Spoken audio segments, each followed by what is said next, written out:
just going to do a quick few minutes. I just need to make one point on voter security here in California.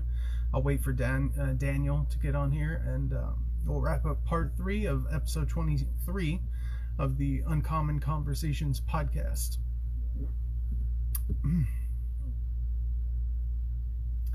So just hang tight. Hello.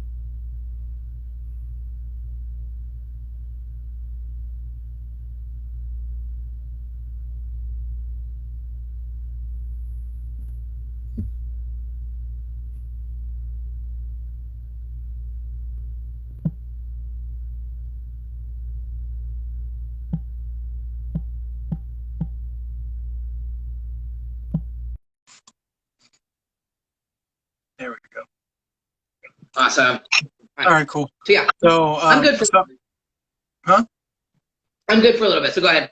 Okay. So I haven't checked out the envelope yet. I want to mess around with mine. I still have mine. So I'll mess around with that for a little bit. There was a lot of coordination, and California, there's a lot of coordination across the state. I talked to a census director last year, and so there was a lot of coordination about making sure people had access to vote. And the critique isn't that they weren't doing that. The critique is they went too far and made it too easy. So I do have experience from the outside with registering people to vote.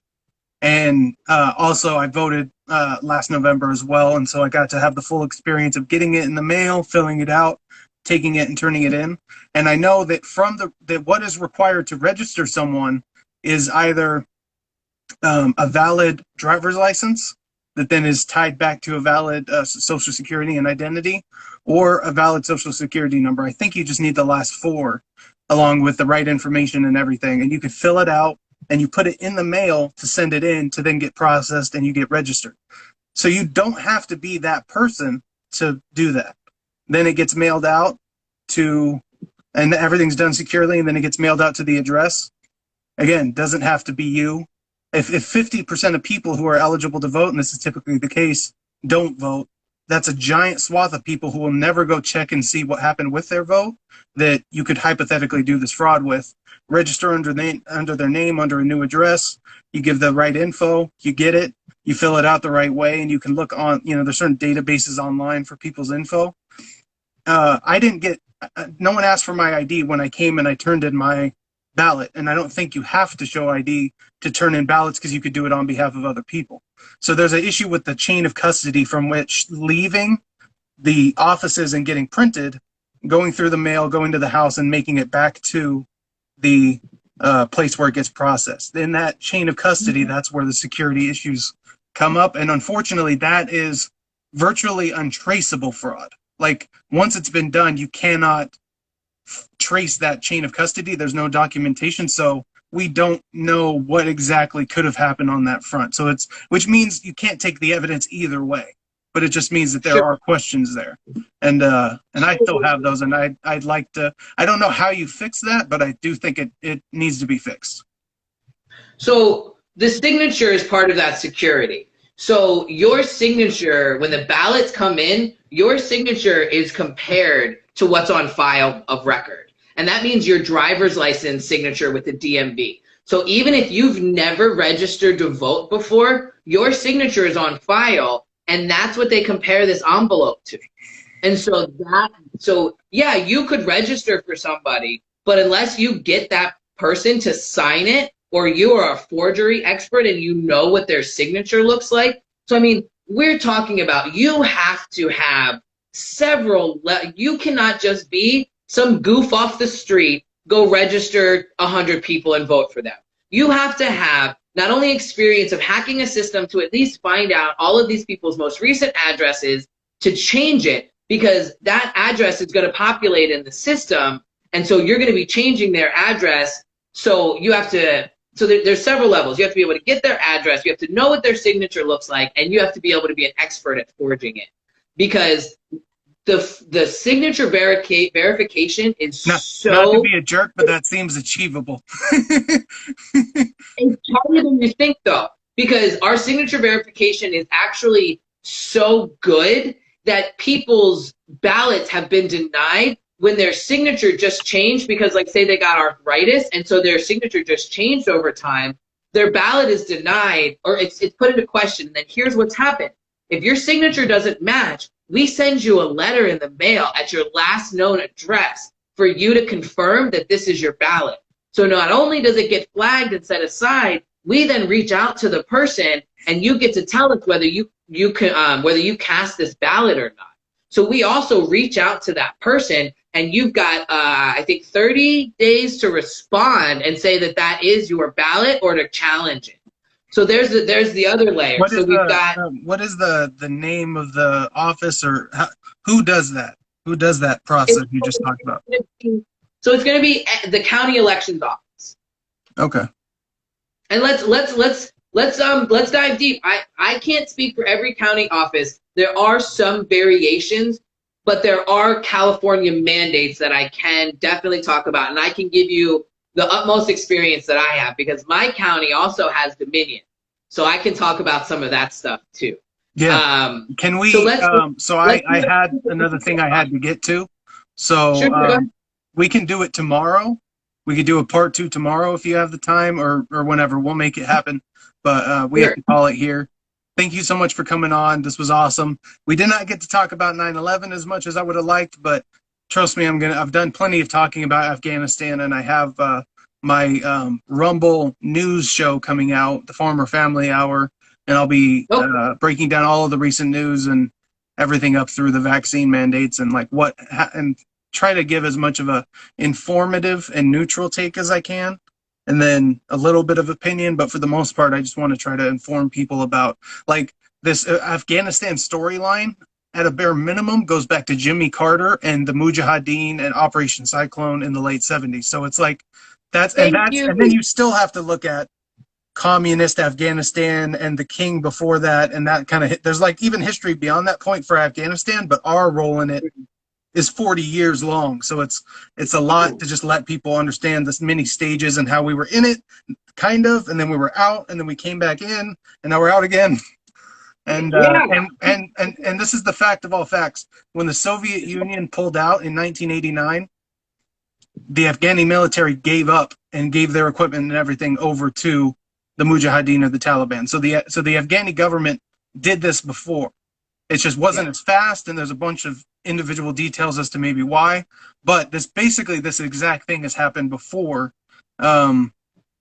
mainly because we sort of we destroyed and disrupted the old communistic sort of version of Afghanistan, and religious fundamentalists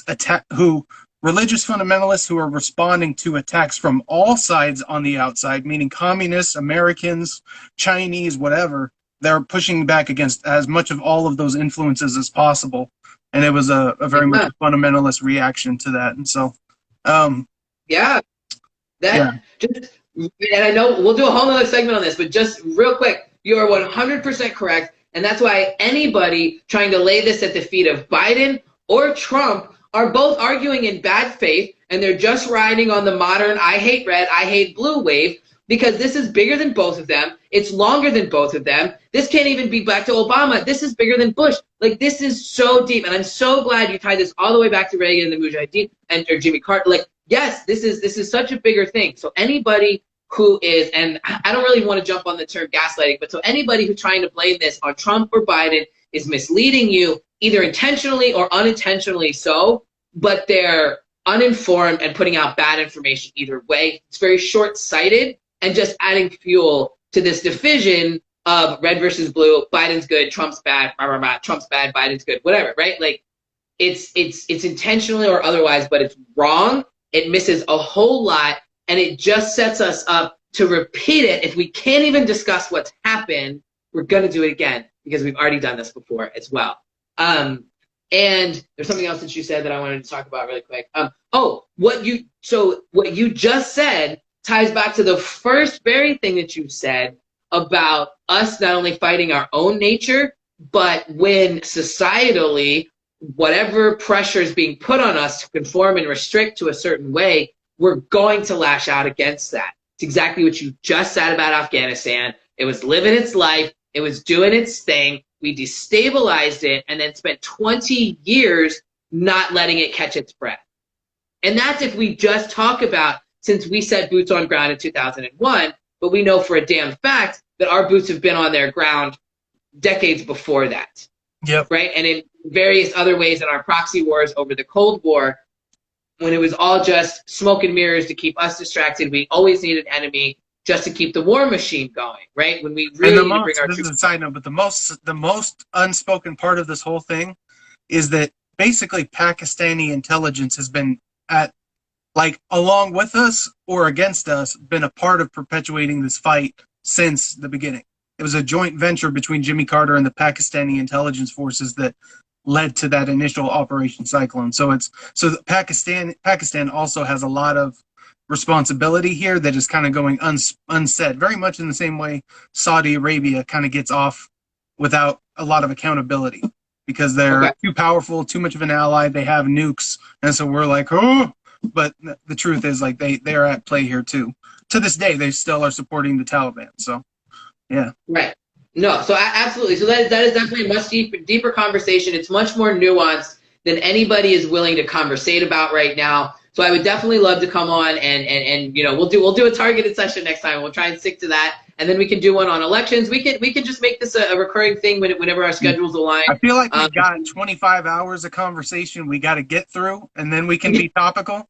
You know, there's so much to be like, all right, we got to map it all out, and then, but yeah. Right. You know, that's good. We're laying the groundwork for future very good in-depth topical conversations. That's what we're doing. And I love that everything that we keep talking about is cyclical, either in time, in process, concept, or in themes that are happening that, you know, we can either thread it through or it's happening again.